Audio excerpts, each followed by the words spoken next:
میں ہوں زراعت کھوڑو اور میرے ساتھ ہیں مبشر زیدی اور وسعت اللہ خان. آج بھی ہم موٹروے ریپ کیس پر ہی بات کریں گے اور کچھ حل ڈھونڈنے کی کوشش کریں گے، لیکن اس سے پہلے ایک اور کیس ہے جس کے بارے میں آپ کو چھوٹی سی اپڈیٹ دینا چاہ رہا ہوں.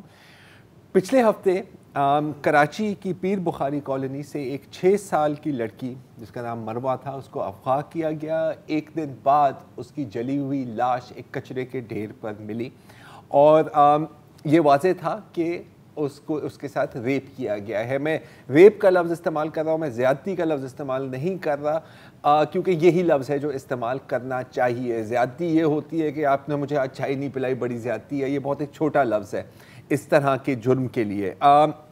ایک شخص کو گرفتار کیا گیا لیکن پھر اسے رہا کیا گیا کیونکہ ثبوت نہیں ملا، وہ کلیئر ہو گئے. اب جو انفارمیشن آئی ہے انویسٹیگیٹنگ افسر سے وہ ہے کہ 3 لوگوں کو گرفتار کیا گیا ہے. پہلے ایک درزی کو گرفتار کیا گیا جس کی ایک کرمنل ہسٹری بھی تھی اور جو اس لڑکی کا پڑوسی بھی تھا. اس کا یہ کہنا ہے کہ اس جرم میں اس کے ساتھ 2 اور لوگ بھی ملوث تھے، جس کا مطلب ہے کہ 3 مردوں نے ایک 6 سال کی لڑکی کے ساتھ گینگ ریپ کیا. یہ اس لیے آپ کو بتانا ضروری ہے کیونکہ بالکل ہم ابھی موٹر وے ریپ کیس پر فوکس کر رہے ہیں. غم ہے، غصہ ہے، لیکن ہم یہ نہ بھولیں کہ یہ کوئی ایک کیس نہیں ہے، یہ ایک ریپ ایپیڈیمک ہے اور اس کی وجہ شاید ہمارا کلچر، ہمارا ریپ کلچر ہے. اور کیونکہ سب لوگ ایوریج 5 روزانہ، ایوریج 5 روزانہ، جس کے بارے میں آپ سنتے بھی نہیں، جو منظر عام پر آتے ہیں. بالکل. اب ظاہر ہے کہ جب اتنا غصہ آتا ہے اور پورے ملک کو اس وقت غصہ ہے، ہونا بھی چاہیے، اچھی بات ہے.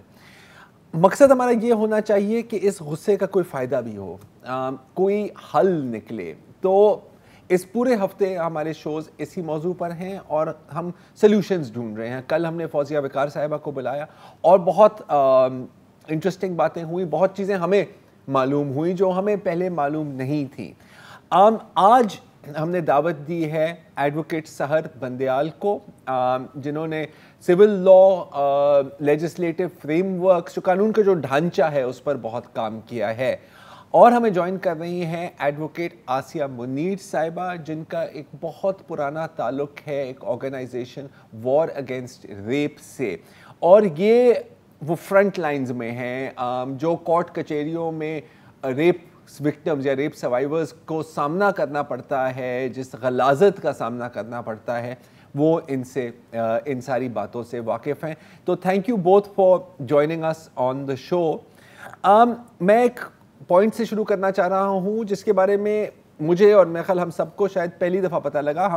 ہمارا یہ خیال تھا کہ کیونکہ اکثر ہم دیکھتے ہیں، اور آسیہ بی بی یہ پہلا سوال آپ سے ہے، کہ حالانکہ ریپ کیسز میں کمپرومائز یا صلح نامہ یا معافی نامہ کی گنجائش نہیں ہے قانون میں، ہم اکثر سنتے ہیں کہ جب یہ کورٹ لیول پر آتا ہے تو وہاں پر کہیں نہ کہیں صلح کی جاتی ہے. تو آسیہ صاحبہ، اگر آپ مجھے بتا سکیں کہ آپ کے ایکسپیرینس میں آپ نے یہ ہوتے ہوئے کتنی دفعہ دیکھا ہے؟ میں نے تقریباً پہلے تو السلام علیکم تمام میرے معزز جو ہوسٹ بیٹھے ہیں، اور تھینک یو مجھے موقع دیا آپ لوگوں نے، کیونکہ جب اس طرح کی کوئی ایک کیس یا 2 کیس، جیسے زینب کا کیس ہوا اور یہ ابھی جو موٹر وے کا ہوا ہے، تو اس میں ایک دم سے میڈیا بھی اور سب مطلب چیخنا چلانا ہائی لائٹڈ ہوئے. لیکن اس طرح کے میرے پاس تقریباً 18 کیسز ہیں جس میں چھوٹی بچیاں ہیں، اور سب سے چھوٹی 3.5 سال کی بچی ہے. اور جہاں تک کمپرومائزز کی بات ہے کہ 2009 میں میرے پاس تقریباً 25 کیسز تھے اور اس میں سے 20 جو ہے وہ کمپرومائز ہوئے. ڈیفیکٹیو انویسٹیگیشن کی وجہ سے اور جو ہمارا لیندی جو ہے جسٹس سسٹم ہے اس کی وجہ سے لوگ بالکل فیڈ اپ ہو کے کہ وہ اپنا روزگار دیکھیں یا کورٹ کچہری کے جو ہے وہ چکر لگائیں.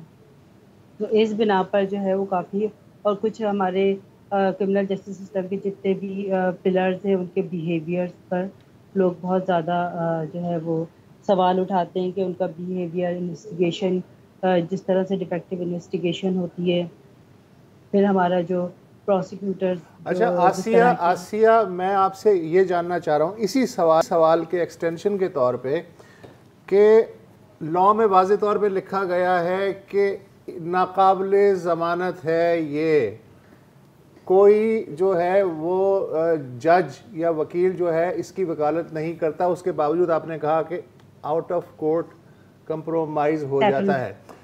کتنے فیصد جج اور کتنے فیصد وکیل اس بات سے واقف ہیں کہ قانون میں آؤٹ آف کورٹ سیٹلمنٹ کی گنجائش نہیں ہے؟ اگر ریپ کیسز میں دیکھا جائے تو اس میں جو ہے کمپرومائزز نہیں ہے. ٹھیک ہے، یہ ایک نان کمپاؤنڈیبل کرائم ہے، اور اس کا جو ایک طرح سے دیکھا جائے تو اگر مطلب ان کو جو ہے آئیڈینٹیفیکیشن پلیٹ میں یا پھر جو ہے اس کو آئیڈینٹیفائی نہیں کیا جاتا ہے، باقی تمام جس طرح سے کیس کو توڑا جاتا ہے ایویڈنس پر، پھر اس کے بعد جا کے، کیونکہ کمپرومائز وہ اگر کمپاؤنڈیبل ہوتا تو بیل ہو جاتی، لیکن یہ نان کمپاؤنڈیبل ہے تو اس میں بیل کی گنجائش نہیں ہے. لیکن ہمارے یہاں جو انویسٹیگیشن کا جو طریقہ کار ہے اور جس طریقے سے ایویڈنس کلیکٹ کرتے ہیں اس میں بہت زیادہ لوپ ہولز ہوتے ہیں جس کی بنا پر جو ہے وہ بینیفٹ جاتا ہے ایکیوز کو. آسیہ یہ بتا دیجیے، آپ نے ڈیفیکٹیو انویسٹیگیشن کی بات کی، کیا ڈیفیکٹس ہوتے ہیں آپ وہ آئیڈینٹیفائی کرتے ہیں اگر تو، تاکہ ناظرین کو بھی پتہ لگے، ہماری بھی نالج میں اضافہ ہو؟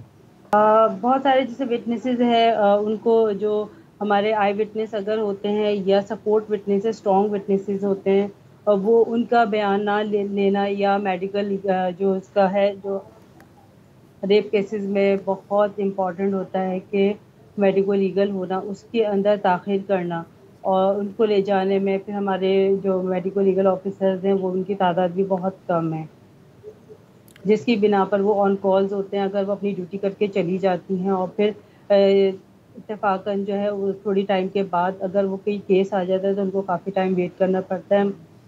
ادروائز انہیں پھر سیکنڈ ڈے جو ہے بلایا جاتا ہے، جس کے اندر ظاہر بات ہے اس میں دین اینڈ دیئر جو ہے ایویڈنس کلیکٹ کرنا پڑتے ہیں. وہ باڈی واش کر لیتی ہیں یا یورین پاس کرتی ہیں، اسٹول پاس کرتی ہیں، جس کے اندر جو ہے ہمارے جو ان کے جو ایویڈنس ہوتے ہیں وہ لوز ہو جاتے ہیں. ٹھیک ہے. اچھا اب آپ نے اس پر میں ذرا ایک سیکنڈ فوکس کرنا چاہ رہا ہوں. شاہر کمپرومائز کے پوائنٹ پہ بھی کچھ کہنا چاہوں گی. جی میں آپ سے ہی پوچھنے والا تھا ایم ایل اوز کے بارے میں. جی نہیں، میں وہ آؤٹ آف کورٹ سیٹلمنٹس کے بارے میں ذرا بات کرنا چاہ رہی تھی. میں ایک 2013 کے اندر ججمنٹ آئی تھی سپریم کورٹ سے، 2013 SCMR سلمان اکرم راجہ ورسز اسٹیٹ. اس میں طاہرہ عبداللہ بی بی بھی پٹیشنر تھی، اور ایک کیس ایک ایسی ہی سچویشن سے شروع ہوا تھا جہاں پہ ایک مائنر بچی کا ریپ ہوا تھا. اسٹیٹمنٹ اس نے جا کے ریکارڈ کروا دی تھی، مگر پولیس کی ساتھی کے ساتھ وہ پارٹیز نے ایک آؤٹ آف کورٹ سیٹلمنٹ کر لی تھی. اور پھر جب یہ معاملہ سپریم کورٹ کے سامنے گیا تب یہ بات بہت کلیئرلی مینشن کی گئی کہ ریپ کیسز میں آؤٹ آف کورٹ سیٹلمنٹ یا کمپرومائز کی گنجائش نہیں ہے. اور یہاں پہ کورٹ کے through out of court settlement نہیں ہوئی تھی، یہ پولیس انوالو تھی اکیوز کے ساتھ، اور انہوں نے وکٹم پہ اور اس کی فیملی پہ پریشر ڈال کے ایک آؤٹ آف کورٹ سیٹلمنٹ کروائی تھی. یہاں تک کہ اس علاقے میں سے انفلوئنشل لوگوں کا ایک جرگہ بھی اپیرنٹلی بیٹھایا تھا جس کے تحت انہوں نے آپس میں صلح نامہ کروایا تھا. وہ صلح نامہ ایکچولی ریٹن فارم میں ہمارے سامنے آیا تھا. تب پھر یہ 184(3) کی پٹیشن فائل کی گئی تھی سپریم کورٹ کے سامنے. تو یہ ایسی سچویشن ہے جو ہمارے ایپیکس کورٹ تک کی گئی ہے، اور انہوں نے کلیئرلی یہ کہا ہے کہ آؤٹ آف کورٹ سیٹلمنٹ کی گنجائش نہیں ہے. بٹ جو اس کیس میں معاملہ سامنے آیا تھا وہ یہ تھا کہ یہ پولیس کی انوالومنٹ کے ساتھ ایسی سیٹلمنٹ کی جا رہی ہیں. So that's an important point to flag also in my opinion. بالکل. اچھا نا سہر، بلڈنگ آن دیٹ پوائنٹ، اور یہ شاید ایک بہت ہی احمقانہ سوال ہے، مجھے پتہ ہے. سپریم کورٹ کی ایک ججمنٹ آئی ہے جو واضح ہے، ٹھیک ہے، امپلیمنٹیشن میں ہم کہاں خراب ہو جاتے ہیں؟ جیسے آپ نے کہا کہ بھائی پولیس کا پریشر آیا ہے، مطلب اس کا کیا ہے؟ آئی نو کہ بڑا آسان ہے پوچھنا کہ حل کیا ہے، حل کیا ہے، حل کیا ہے، لیکن I don't have a choice, یہی پوچھنا ہوتا ہے. کیا مطلب کیا لیجسلیٹو فریم ورک میں مسئلہ ہے، امپلیمنٹیشن میں مسئلہ ہے؟ اگر کوئی اس کو درست کرنا چاہے، اگر کوئی پارلیمنٹیرین سن رہا ہے یا کوئی پولیس افسر سن رہا ہے یا کوئی جج سن رہا ہے، کیا آپ ان کو بتائیں گی کہ کہاں سے اس چیز کو ہم پکڑیں؟ یہ 2013 ججمنٹ سے انسپریشن لیتے ہوئے ہی 2016 کا ریپ لا امینڈمنٹ بل آیا تھا، جس میں ان مائی اوپینین بہت پازیٹیو پروسیجرل چینجز لائے گئے تھے. فار انسٹنس جب ایک فیمیل ریپ وکٹم رپورٹ کرتی ہے ریپ، ایف آئی آر درج کرتی ہے، تو اس وقت سی آر پی سی میں امینڈمنٹ کے تحت ایک فیمیل پولیس آفیسر کا ہونا ضروری ہے. جب وہ اپنی انویسٹیگیشن کے دوران اسٹیٹمنٹ ریکارڈ کرتی ہے تب بھی ایک فیمیل پولیس آفیسر کا ہونا ضروری ہے. اس کی جو ٹرائل ہوتی ہے اس ٹرائل کے دوران یہ بھی پرووائڈ کیا گیا ہے کہ ایسا نہ ہو کہ اس کو فردر ٹراما ہو، اس لیے اسکرینز لگائے جائیں یا ٹرائل ان کیمرہ کنڈکٹ کی جائے. ٹرائل کا ایک ٹائم پیریڈ بھی اسپیسیفائی کیا گیا کہ ٹرائل کو 3 مہینوں میں کنکلوڈ کرنا ہے، under the belief that delaying the trial would be further trauma for the rape victim. And DNA compulsory کر دیا for the accused، اور DNA کنڈکٹ کرنا ایون فار دا وکٹم اس کی اجازت کے ساتھ بھی کمپلسری کر دیا گیا. اور بہت ضروری ایک بات ہے وہ یہ کی گئی کہ آرٹیکل 151 قانون شہادت آرڈر کا امینڈ کیا گیا، اس کو ریموو کر دیا قانون شہادت آرڈر سے، جس کے تحت یہ ڈیفینس کو اجازت تھی کہ وہ ریپ وکٹم کی کیریکٹر اسیسینیشن کریں اور ایک کیس بلڈ اپ کریں کہ وکٹم ایک امورل کیریکٹر کی عورت ہے، اس لیے اس نے اس ایکٹ کو خود ہی کنسینٹ کیا تھا. Whatever happen was consensual and it wasn't rape. یہ ساری ترامیم 2016 میں لائی گئی تھی. اچھا سوری سر، میں آپ کی یہاں پر بات کاٹ رہا ہوں. مسئلہ یہ لگ رہا ہے کہ قانون تو بن گیا ہے. آسیہ صاحبہ ابھی بریک لیں گے، بریک کے بعد میں آپ سے پوچھیں گے کہ کس حد تک اس قانون پر عمل ہوتا ہے آپ کی ایکسپیرینس میں. Let's take a break.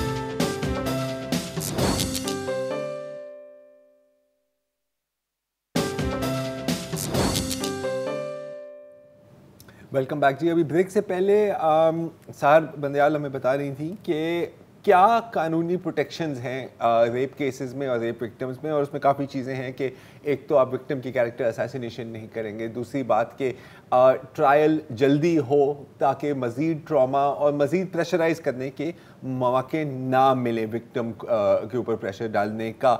Asiya صاحبہ، آپ فرنٹ لائن میں ہوتی ہیں، کس حد تک یہ جو ساری باتیں ہیں جو 2016 کے ریپ ایکٹ میں ہیں، کس حد تک ان پر عمل ہوتا ہے آپ کی نظر میں؟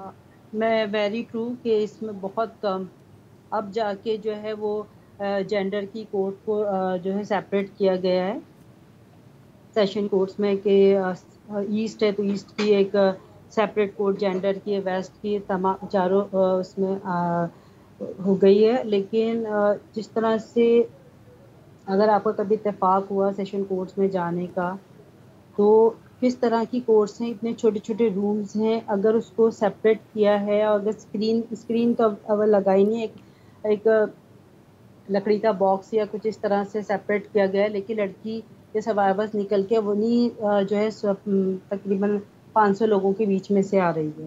کوئی نہیں ہے. چھوٹی چھوٹی کورٹس ہیں، اس میں جو ہے کبرڈ لگا کے آدھا آفس بنا دیا اور 3-4 بینچ کا جو ہے وہ کورٹس روم بنا دیے گئے. اس کے اندر کیا پرائیویسی ہوگی؟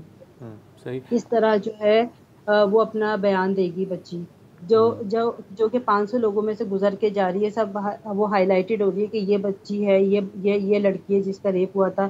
اچھا یہ ابھی جو ہے بیان دے گی، 10 لوگ جو ہے اس کو کوشش کرتے ہیں کہ وہ کیا بول رہی ہے. پھر پہلے تو یہ ہوتا تھا کہ ایک وکیل صاحب جو ڈیفینس لائر کا، تو اس کے پیچھے جو ہے وہ اور اس کے 10-12 لوگوں کو لے آتا تھا. وہ ایک سوال کراس میں پوچھ رہا ہے، دوسرا پوچھ رہا ہے، تیسرا پوچھ رہا ہے. لیکن جہاں تک وار کا تعلق ہے اور جتنے کیسز میں دیکھ رہی ہوں، تو میری یہ کوشش ہوتی ہے کہ جو اگر ایک بندہ ہے اور وہ مطلب لیڈ کر رہا ہے تو وہی اس کو کراس کرے، باقی سارے جو ہے وہ آؤٹ آف روم یا آؤٹ آف کورٹ ہو جائیں. تو اب کچھ جا کے ہو رہا ہے، جیسے ATC کورٹ ہے، وہاں پر اس چیز کا خیال رکھا جا رہا ہے کہ جو ہے جو ریلیونٹ لوگ ہیں اس میں کیس سے ریلیٹڈ ہیں وہی آئے گا، چاہے اگر اس میں ڈیفینس لائر کے یہ 2 یا 3 اسسٹنٹس ہی کیوں نہ، ان سب کو جو ہے وہ باہر کیا جاتا ہے کورٹ سے اور ریلیونٹ لوگوں کو ہی اس میں رکھا جاتا ہے. لیکن اس میں جہاں تک 3 مہینے میں کمپلیٹ ہونے کا کیس ہے تو وہ ابھی تک کوئی ہوا نہیں. اس میں تقریباً 2 سے 3 سال لگ رہے ہیں ایک کیس کو جو ہے کمپلیٹ کرنے میں یا اس کو سزا یا جزا جو بھی ہے اس کی طرف جانا ہے. تھرڈ یہ کہ ہمارے پاس جو فیمیل پروسیکیوٹرز ہیں ان کی ٹریننگ نہیں ہے, وہ نہیں ہے.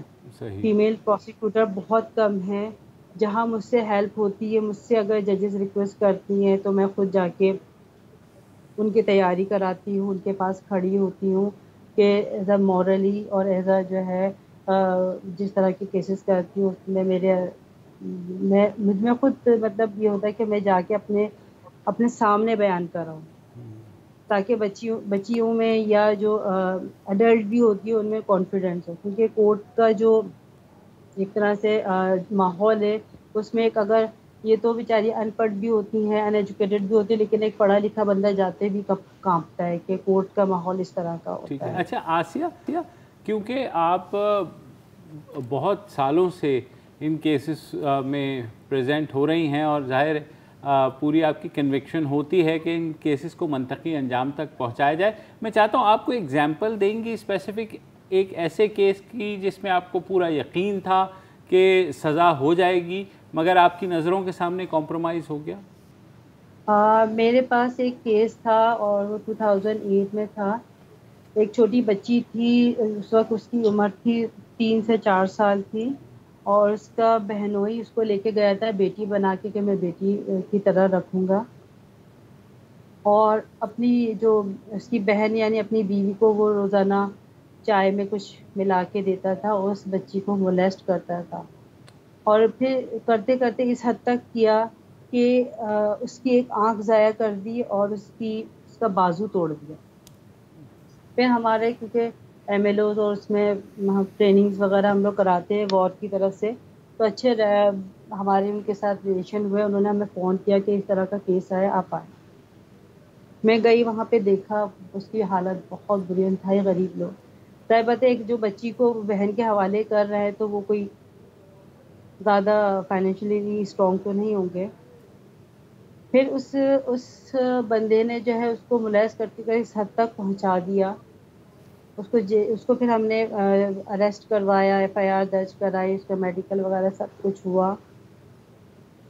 اس پہ اتنا پریشر آیا, ایک تو وہ بہنوئی بھی تھا, گھر خراب ہونا تھا دوسری بہن کا, اتنا پریشر ہوا کہ اس کے اندر پروسیکیوٹر ہماری جوڈیشری جج صاحب جو تھے انہوں نے کہا کہ اگر اس میں آپ کو کمپرومائز کرانا ہے تو پہلے اس لڑکی کو ہٹانا پڑے گا, یعنی کہ میں, کیونکہ ان کی کمپلینٹ سائڈ سے میں تھی اور کافی ایکٹیولی اس کو دیکھ رہی تھی. پھر اس کو کہا کہ اس کا حلیہ چینج کراؤ, اس کی داڑھی بڑھوا دی, اس کو مہندی لگوا کے اس کو کلر کرا دیا بالوں کو. اب ظاہر بات ہے 3.5 سال کی بچی, اور جب اس کا بیان ہوا وہ 5-6 سال کی تھی, اس کو کیا یاد رہتا. اس نے پھر آئیڈینٹیفائی نہیں کیا اس کو کہ یہ وہ بندہ نہیں ہے, حالانکہ وہ اس کو تھا کہ جس حد تک اس کو بچی کو ایک اذیت دی وہ تو کبھی بھولے گی نہیں نا اس کو. لیکن گیٹ اپ اس کا چینج کر کے اس نے سب کے سامنے کہا یہ بندہ نہیں. وہ چھوٹا اس کی داڑھی نہیں تھی, اس کی مونچھیں نہیں تھیں, یا اس کے بال کالے تھے. تو اس طریقے سے جو ہے بہت ساری چیزیں انوالو ہو جاتی ہیں. وہ بہت دکھ ہے اس کیس کا, اس میں نے بہت کام کیا تھا. ایون سول ہاسپٹل میں جا کے اس بچی کی عیادت کرتی تھی, ان کی ہیلپ کرنا, اور ان کے لیے بہت کیا. ایون اس کے اسکول کا, کیونکہ بچی جو ہے اس کو اس حد تک پہنچا دیا تھا کہ اس کا انٹرنل انجریز تھی, اس کی جو ہے وہ اسٹون آئرن لگوایا, پھر اس کا سارا ٹریٹمنٹ کروایا, اس کی ایجوکیشن وغیرہ سب کچھ کی. لیکن وہ بچی جو تھی, اب اس تھوڑے دن پہلے پتہ چلا, اس کی بہن نے بتایا اس کی شادی کر. جب اس کی شادی ہوئی تو اس نے فرسٹ نائٹ اپنے ہسبینڈ کے ساتھ جو ہے وہ بہت مارا پیٹا اس کو, کہ وہ جو ٹراما تھا اس وقت تو اس نے اس چیز کو برداشت کر لیا. لیکن جب شادی کے بعد جو چیز سامنے آئی نا, اس نے اس کا مینٹلی جو ہے وہ مطلب اپسیٹ ہو گئی ہے. کافی ٹائم تک اس کا علاج ہوتا رہا, پھر کبھی اس کے گھر والوں نے تنگ آ کے اس کو AD ہوم میں ڈلوا دیا. پھر مجھ سے کہا گیا کہ اس کے لیے ڈھونڈے کچھ آپ. میں نے ایک دو ہاسپٹل میں جو ہمارے تھے ریفرل میں ان سے بات کی تو انہوں نے پھر وہاں بھیجا میرے. انہوں نے کافی اس کی ہیلپ کی, میڈیسن وغیرہ دی اور کافی اسٹیبل ہو گئی ہے بچی. فالو اپ میرا رہتا ہے اس پہ. لیکن یہ ایک طرح کی میرے پاس بہت سارے کیس ہیں. میں آپ کو کون سے کیس بتاؤں, میں کیا آپ کو بتاؤں, کیونکہ آپ لوگ جو ایک میڈیا میں زینب کا کیس ایک منٹ بس آپ یہاں توقف کیجئے, وقفے کی مجبوری ہے ورنہ آپ کو میں ڈسٹرب نہیں کرنا چاہتا. بس 2-3 منٹ کے بعد دوبارہ آپ سے جڑتے ہیں.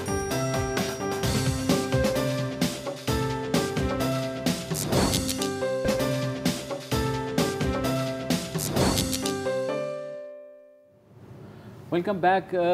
سحر, ایک بات جو ہمیں ہمیشہ تعجب ہوتا ہے جب پولیس سے بات کریں تو وہ کہتے ہیں کہ جی ہم نے تو پورا چالان دے دیا, اس میں ثبوت بھی دے دیے. جو کیس آگے بڑھتا رہتا ہے تو ظاہر ہے یہ ٹرنز آتے ہیں جن کی طرف آسیہ نے بھی اشارہ کیا. تو جج صاحب جو کہ پہلے دن سے وہ کیس سن رہے ہیں, جب ان کے سامنے انیشل شہادتیں آ جاتی ہیں اور چالان بھی آ جاتا ہے مکمل, ان کے سامنے ہی سب کچھ بدلنا شروع ہو جاتا ہے. پھر بھی جج صاحب جو ہیں الاؤ کر دیتے ہیں صلح کو, یا اس کیس کے جو فیصلہ آتا ہے وہ سب کو چونکا دیتا ہے. ایسا کیوں ہوتا ہے؟ دیکھیے, اگر کراس ایگزامینیشن میں مین وٹنسز ہاسٹائل ہو جائیں, یعنی کہ اپنے اسٹیٹمنٹ سے ہی مکر جائیں, تو پھر جج کیا کرے گا؟ وہ سارا جو اسٹیٹمنٹ ہوتی ہے اس سے پیچھے ہٹ جاتے ہیں. there is nothing left for the judge to give a decision. ہاں, لیکن سحر اگر وٹنس بھی اپنا بیان بدلتا ہے تو ظاہر ہے اس کی بھی سزا ہے. بالکل جی, پرجری کی سزا ہوتی ہے اس میں, but I am not sure کتنے کیسز میں وہ امپلیمنٹ کی جاتی ہے. اکثر دفعہ میں نے بھی اپنی ریسرچ میں دیکھا ہے, شاید میڈم آسیہ اس پہ زیادہ الیبوریٹ کر پائیں گی, کہ اتنی دفعہ جو FIR میں اسٹیٹمنٹس ہوں گی وہ پھر جب میجسٹریٹ کے سامنے اسٹیٹمنٹ دی جاتی ہے وہ بالکل مختلف ہوتی ہے.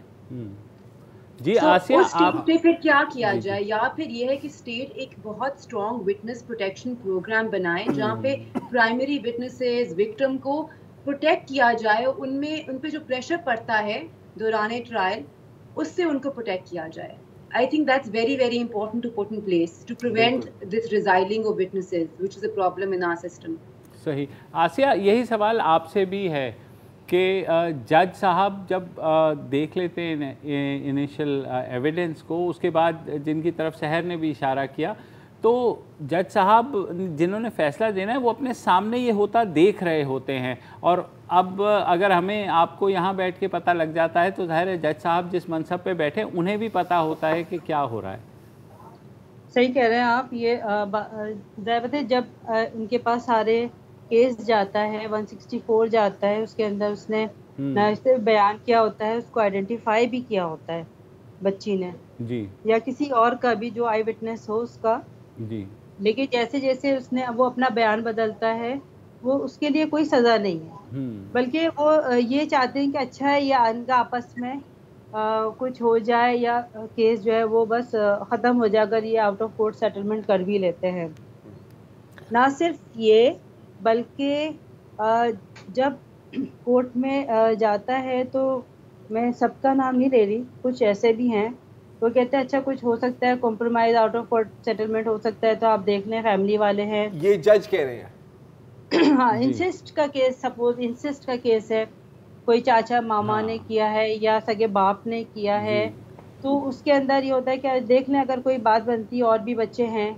اور یہ ہے ایون پولیس والا, ایک میں آپ کو شیئر کر دوں کہ ایک انسسٹ کا کیس تھا, اس میں آئیو سے کہتا ہے کمپلیننٹ سے کہ دیکھو اس کی ماں نے اس کو مطلب رنگے ہاتھوں پکڑا اپنے شوہر کو اپنی بیٹی کے ساتھ جاتی کرتے, لیکن پولیس والا سے کہتا ہے کہ دیکھو اگر آپ اس کو یہاں معاف کر دو گی نا تو وہاں اس کی پکڑ ہو جائے گی اللہ کیا, اور اگر آپ اس کو یہاں سزا دلاؤ گی تو یہ اللہ کیا چھوٹ جائے گا, تو بہتر یہ اس کو اللہ پہ چھوڑ دو نا. لیکن جج صاحب تو اللہ کا کام زمین پر کر رہے ہیں، یعنی انصاف کر رہے ہیں، وہ کیسے چھوڑ دیتے ہیں؟ وہ بھی چھوڑ دیتے ہیں. ضابط ہمارا جو معاشرہ ہے آپ کو پتہ ہے کس طریقے کا ہے، کس طرح کے لوگ ہیں اس میں. ضابط میل ڈومیننٹ سوسائٹی ہے، اس میل ہے اس میں، جہاں میڈیا میں ہے، ہم لوگ ہیں سب یہ دیکھتے ہیں کہ اگر ایک سروائیورز ہے، وکٹم ہے، اس کے ساتھ کوئی زیادتی ہوتی ہے، اس کے ساتھ لوگ نہیں کھڑے ہوتے.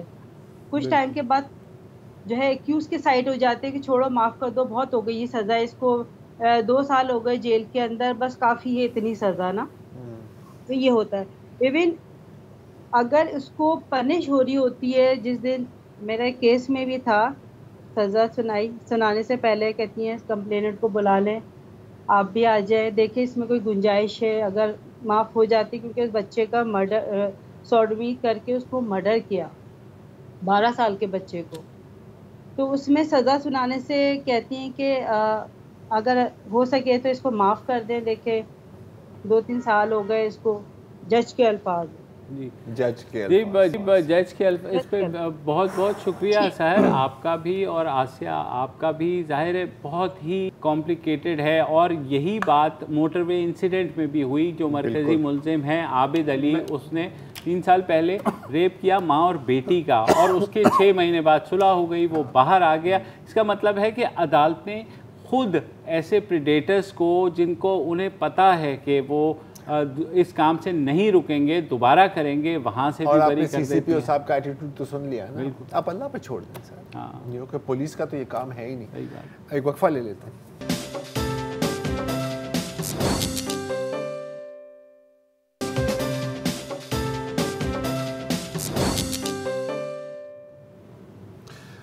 Welcome back. وقفے سے پہلے آسیہ منیر ایڈوکیٹ اور سحر بندیال ایڈوکیٹ کی زبانی ہمیں یہ معلوم ہوا کہ ریپ وکٹم کے ساتھ ریپ کے بعد ایک تو سوسائٹی کیا کرتی ہے، اور پھر عدالتیں اور اس سے متعلق جو لوگ ہیں یا پولیس، وہاں اس کے ساتھ کیا ہوتا ہے. یعنی جس قانون میں کمپرومائز کی گنجائش نہیں ہے، اس میں کمپرومائز ہو جاتا ہے اور بکثرت ہو جاتا ہے. میں ان دونوں وکلاء کی گفتگو سے 3 نتائج پہ پہنچا ہوں زرار صاحب. ایک تو یہ کہ بیرونی رشتہ دار یا ملزم کے ورثاء وہ پریشرائز کرتے ہیں کہ یار چھڈو، معاف کرو، ٹھیک ہے. اس کے ساتھ ساتھ پولیس، وکلاء اور جج باقاعدہ ترغیب دیتے ہیں کہ کمپرومائز کر لو. میرے حساب سے ایسا جرم جس میں قانوناً بھی کمپرومائز کی گنجائش نہیں ہے، جو بھی کمپرومائز کی ترغیب دیتا ہے، بھلے وہ اس کا جو بھی عہدہ ہو، وہ شریک جرم ہے. بالکل ہے، بالکل ہے. جب ہم بات کرتے ہیں شریک جرم ہے، شریک جرم ہے. اور جب بات اچھا، اور یہی شریک جرم جو ماحول ہے، یہ اس کے وہ انصاف دینے کے لیے ہے بیٹھا ہوا ہے. اچھا، اس کے بعد ہوتا کیا ہے جب کمپرومائز ہو جاتا ہے، ہو گیا، وہ ملزم چھوٹ جاتا ہے یا مجرم چھوٹ جاتا ہے، دوبارہ اسی سوسائٹی میں، اور دوبارہ وہی کرتا ہے، اور دوبارہ جو ہے وہی کرتا ہے. اور پھر یہ ہے کہ اس کے بعد وہ رفتہ رفتہ چیزیں فیڈ آؤٹ ہوتی چلی جاتی ہیں. تو اس طرح کی صورتحال میں کیا ہماری سوسائٹی ریپ سے پاک ہو سکتی ہے، بھلے ہم سونے کے الفاظ سے ہی قانون کیوں نہ بنا؟ اب ہم پہنچ گئے سب سے مشکل سوال اور سب سے مشکل کام پر کہ نظام لا ہے، نظام سپورٹ کر رہا ہے، اور یہ سب ہمارے سماج سے نکلے ہیں اور یہ ہماری سماج میں ہی واپس آتے ہیں. سی سی پی او لاہور نے بھی جو بات کی ہے وہ ایک نیچرل بات ہے، ہزاروں لوگ ایسی باتیں کرتے ہیں. سماج کو بہتر کیسے کیا جا سکتا ہے، کیا بھی جا سکتا ہے یا نہیں؟ تو کل ہم اسی موضوع پر بات کریں گے اور 2 ایسی خواتین کے ساتھ بات کریں گے جنہوں نے نہ صرف ریپ اور انجا کے کیسز کا سامنا کیا ہے بلکہ سماج میں بھی ایک تبدیلی لانے کی کوشش کی ہے. کس حد تک کامیاب رہے ہیں، اس پر ہم بات کریں گے کل. اجازت دیجیے، خدا حافظ.